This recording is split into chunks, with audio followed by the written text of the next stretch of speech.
ফিলিস্তিন নিয়ে খুব সুন্দর একটি জাগরণী সঙ্গীত পরিবেশন করেছেন। আল্লাহ সুবহানাহু ওয়া তাআলা যেন ফিলিস্তিনের জমিনকে মুক্ত স্বাধীন করে দেন, সবাই বলে আমিন। আসসালামু আলাইকুম। আমি আপনাদের সামনে একটা কবিতা বলতে চাই।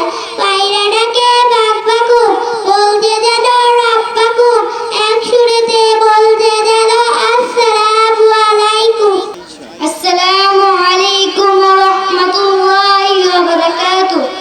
কে সেই জন তালিম হোসেন, কে সেই জন যার গলা নিখিল ভুবন, কে রচিল রবি শশী তারা আগমন, গাছপালা ফুল ফল মেঘ বায়ু মার্জল, ঝর্ণা পাহাড় নদী সাগর গ্রহ, এই আলো এই আধার জীবন মরণ, কে সেই জন মানুষকে দেয় ভালোবাসা, বিপদে বন্ধু সেজে নিরাশের আশা।